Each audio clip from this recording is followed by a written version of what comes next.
So, welcome to today's podcast. I'm president of Family Enterprise USA and Policy and Taxation Group. My name is Pat Soldano.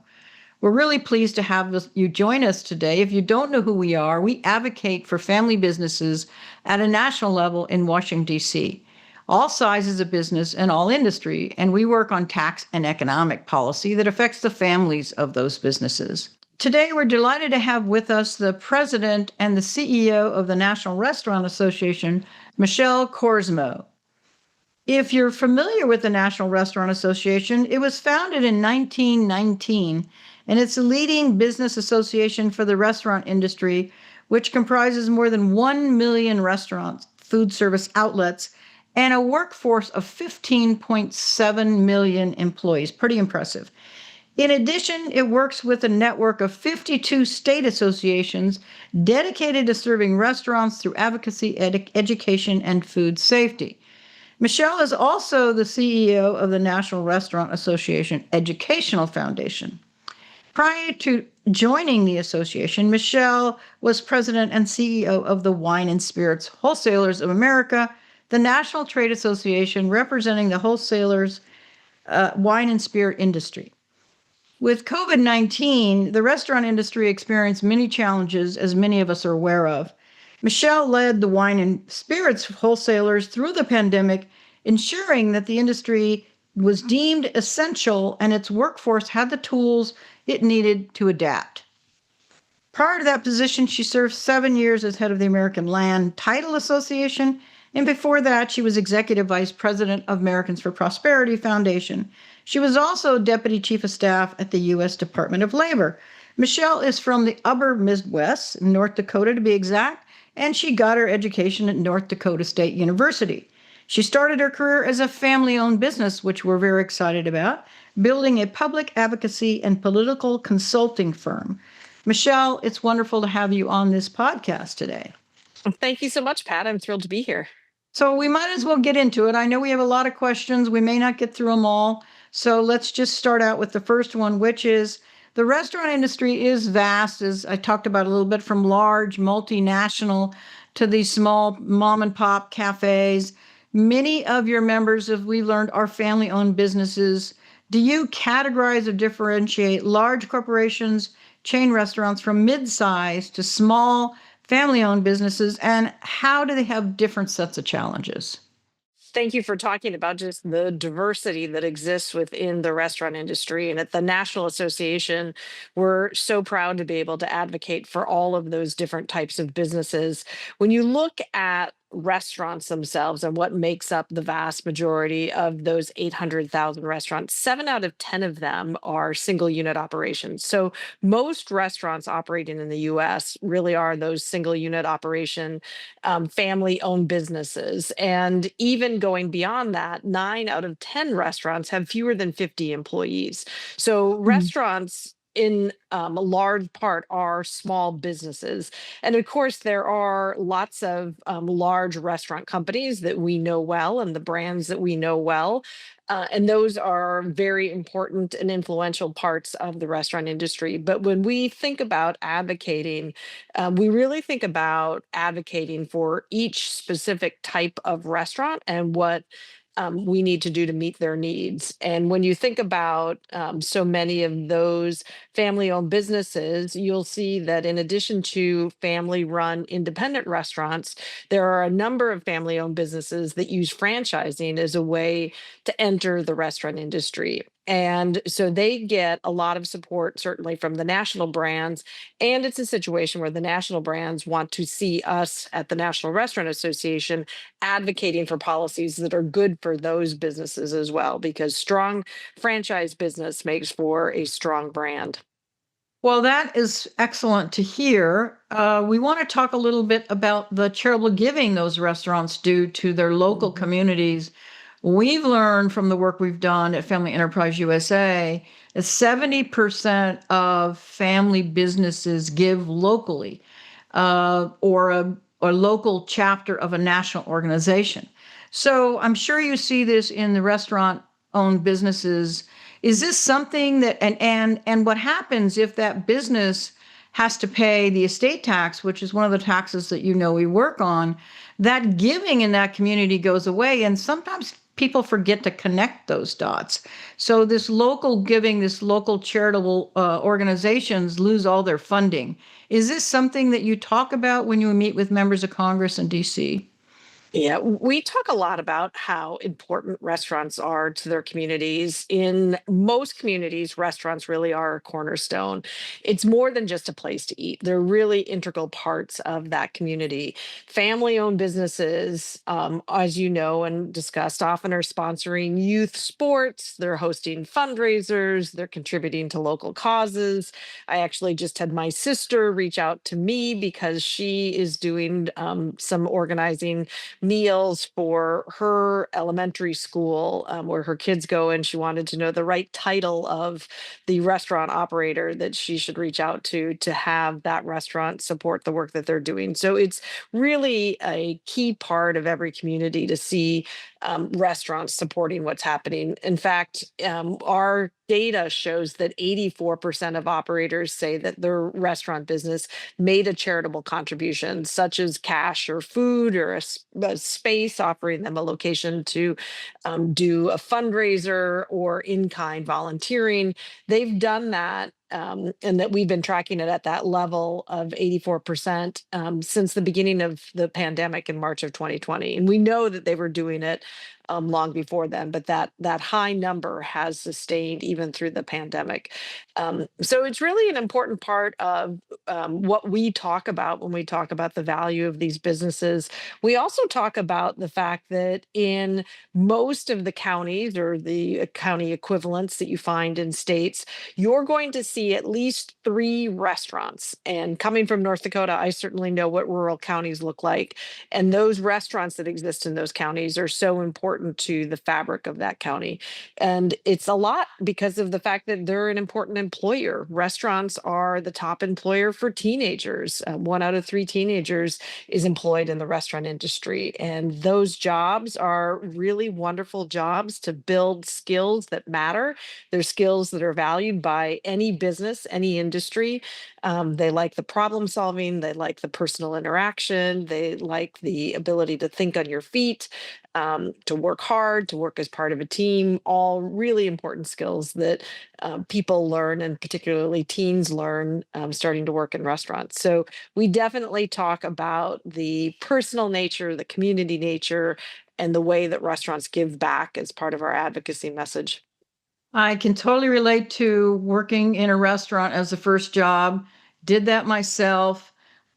Tell to everyone today that's what gave me organization and efficiency, because you Yes. better be efficient if you work in a restaurant. Yes, Otherwise, the food's not going to get to the table. So that's right. I think That's that's a right. really great example. So let's talk now about the one big beautiful bill that just passed that we're all aware of. We were very excited to see 10 provisions in that bill that really helped our family businesses. We, like you all did, worked very hard to get those provisions in the bill. Maybe you Yeah. could just generally talk to us about the bill and its impact on the Restaurant Association. Yeah, we're very excited about, I think, really a nice overlap in the positions that you were advocating for as well, because of the policies that really promote long term growth. They're allowing for innovation, for job creation, real investment in the businesses. And the other thing that we're so excited about in the One Big Beautiful Bill is that financial certainty for operators. You know, a number of the provisions that mattered so much to our small businesses were ones that had been set to expire. They were already in place, and then they were expired or had diminished over the years in their effectiveness. And it made a significant difference in restaurant operators' ability to expand. We had some really moving stories about the increased cost of doing an expansion without the ability to do the deductions in the year that they're doing that expansion. on top of the inflationary pressures that we've seen for construction, just like we see in the restaurant industry, causing any expansion to be more of a burden, a financial burden. And so, if we're going to see that kind of economic growth and expansion, we need these provisions to be permanent. So, we're really excited about what's happening. Our economic data shows that we're seeing $5.1 billion actually freed up for operator investment. And we anticipate that that's 6.4 billion back in the pockets of the industry workforce. There's a number of provisions that were really good for the workforce as well. So between 1 billion in operational investment, 6.4 billion back in the pockets of workers, that's the kind of economic growth that we're really needing right now. Well, we totally agree with you. Certainty and permanency is something that family businesses haven't had for a very, very long time. And the Mhm. fact that these provisions are permanent and it takes a lot of effort to undo them is very helpful for the planning in those businesses. R&D expensing, as you mentioned, is Mhm. critical for anyone that's trying to keep their business alive generation after generation as well as grow it. So again, we really applaud that work that Congress did to make sure that families can expense those capitalized items. Yeah. Let's talk about something unique to the restaurant industry, and that is no tax on tips, which President Oh, Trump yes. said he was going to get through, and I think people are surprised that it actually survived. So, what do you Yeah. what do you, how do you comment on the provision on no tax on tips? Well, we certainly are thrilled anytime there is any kind of attention paid to the value of the work that's done by those individuals in the restaurant industry that make tips. And we think that the same with the overtime provisions really highlights the value of so many workers that have a lot of overtime. When you think about the cooks and the dishwashers and the people that are in the culinary part of the business, as well as the hospitality part of the business with the tipped employees. Attention to the value of the work that they provide is really important to us, and we're glad to see that appreciation. There's more than 2 million tipped servers and bartenders that are working in restaurants today, and so this increased money in their pocket really is going to be a positive thing for benefiting local economies, because that just frees up their discretionary income. It allows a little bit of relief on the bills and the expenses that they have. And so we're pleased to see that provision pass and that positive impact for that server community. And we think the same thing on the no taxes on overtime rewards, in terms of the millions of hours that our hourly team members put in across the sector. So we've had some interesting data on that. In fact, we know that 45% of cooks typically work at least 40 hours a week. And so for them to see that tax credit on the 1.5 times base pay for overtime pay will definitely be a positive thing.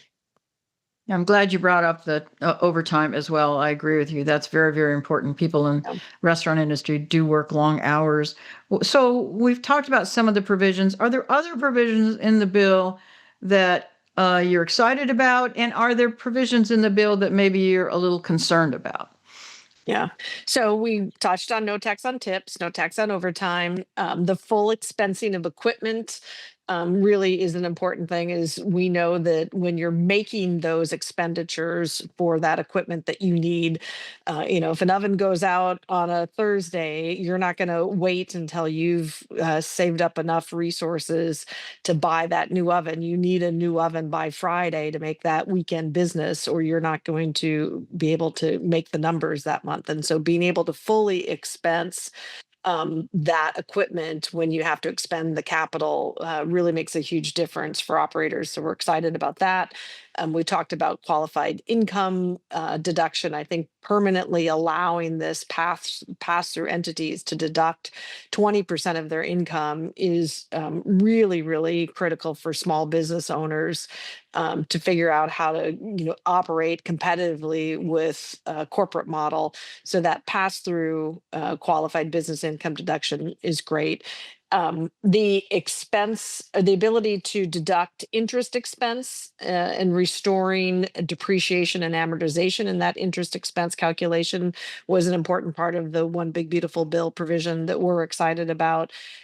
All of these things that can get a little esoteric when you're starting to talk about tax provisions. We'll talk to operators about what matters, and with most small business operators, they're doing what they have to do, and then they work with their accountants or their tax providers to figure out how it all works out in the end. But when we talk about the stories in terms of what makes a difference for their ability to have that cash flow, these provisions that can sound a little wonky definitely make a big difference. And then the other thing that we care a lot about, that I know you've done a lot of work on, is that estate tax relief. And so seeing that exemption threshold raise and making it easier for small businesses and family-owned businesses to transition ownership across generations is really important.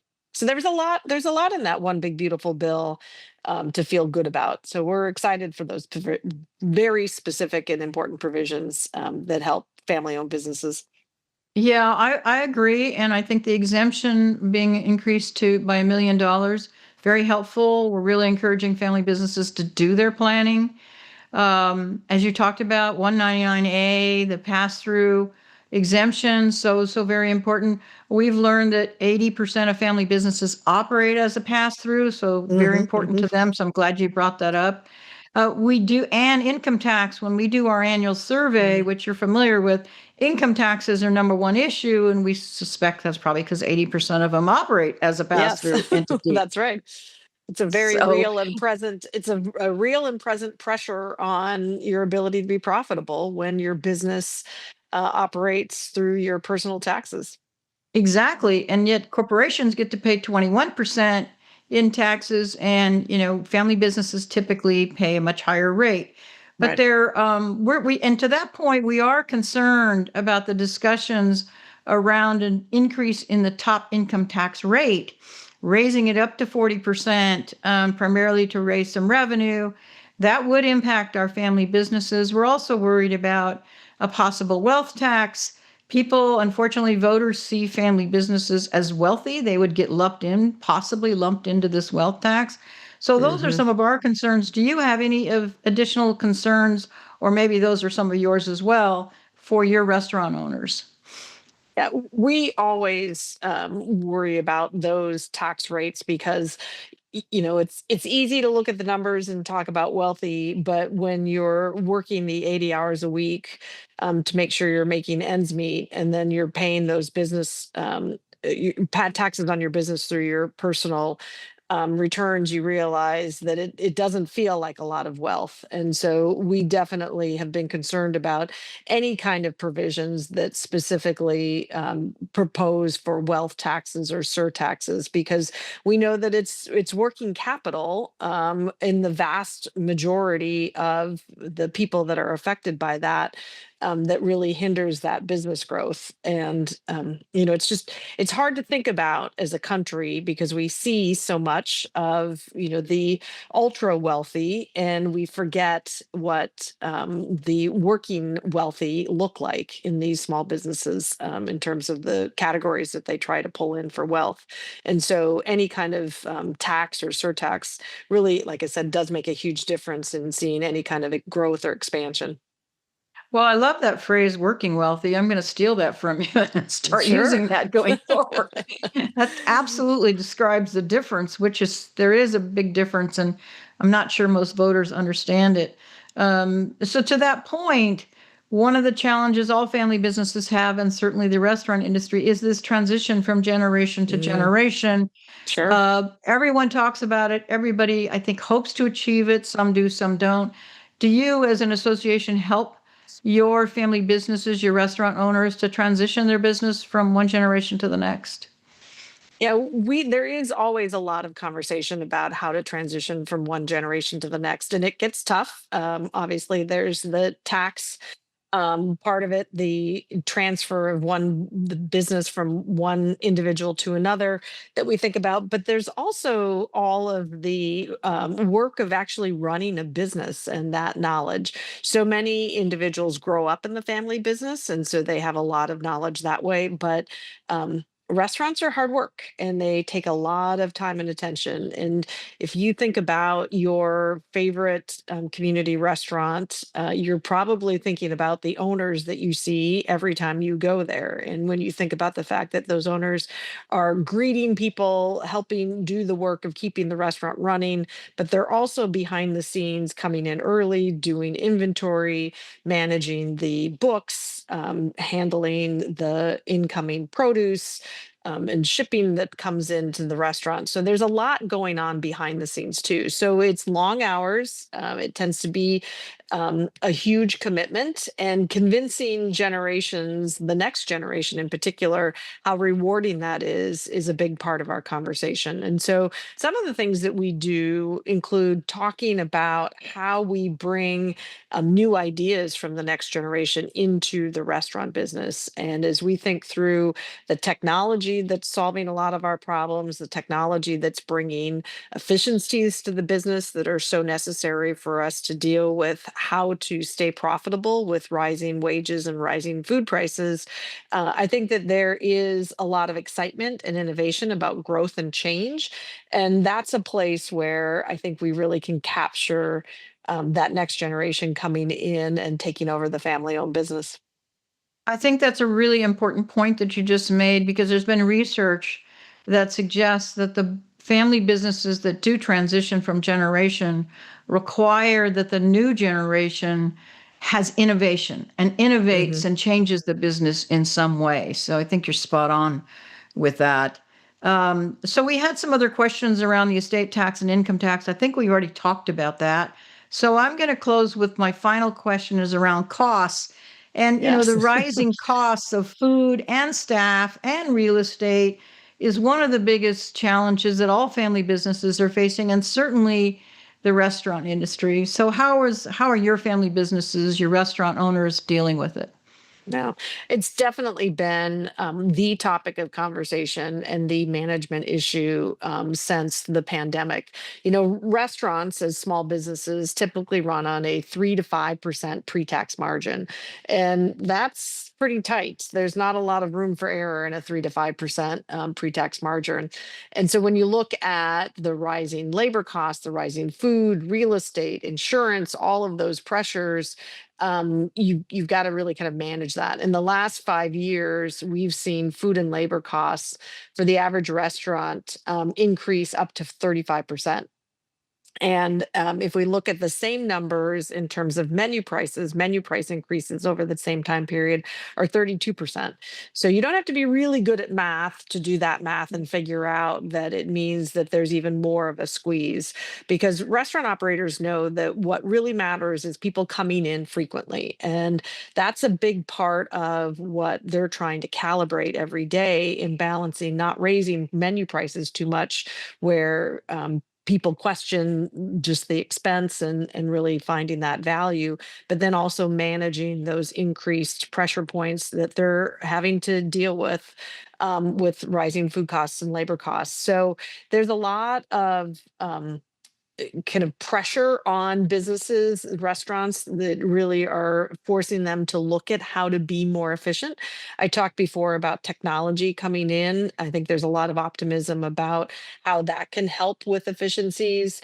We spend a lot of time thinking about how to minimize some of the regulatory complexity. That remains a significant hurdle. And when you see those regulatory complexities, it usually winds up showing up in higher compliance costs, higher insurance costs. And this is a place where our state restaurant associations are really actively working to reduce these burdens and serve our members well. So There's a lot of challenges that restaurant operators face, but this is what I know. Restaurant operators are the most optimistic, resilient people I've ever had the chance to work with. And they see these challenges, they face the struggles, and they find solutions. And, sometimes you'll see, unfortunately, your favorite restaurants not make it, but what you will see is those operators will come back with new concepts and new designs and new ways to meet the market. And so restaurant operators are going to continue to innovate. They're going to continue to figure out how to provide that hospitality. And it's why Americans love restaurants. 9 out of 10 Americans love restaurants. And I think that we know in today's era, there are few things that Americans agree on more than the fact that they all love restaurants. So that really makes for a bright future. Yeah, I'm shocked it's not 10 out of 10. I don't know who could not Who love are those people? restaurants. Yeah. We'll have I to mean, find them. Ask them I why. I don't think anybody was harder hit during the pandemic than restaurants. And so I can totally understand they're resilient and optimistic. Otherwise, they wouldn't be in the business. That's So right. That's right. that's very interesting. Well, I really want to thank you for joining us for this podcast today. It's been a pleasure and enjoyed it very much. So thank you so much for your time on this podcast today. Thank you, Pat. Always nice to talk about what we can do to help America's family-owned businesses thrive. And thank you for also being a trade association member of Family Enterprise USA. Our pleasure. Appreciate the partnership. So we hope you liked today's show. And if you did, please subscribe to the podcast where each week we discuss issues that face family businesses, family offices, and successful individuals around the country. You can find this podcast wherever you download your podcast. Until next time, thank you for listening.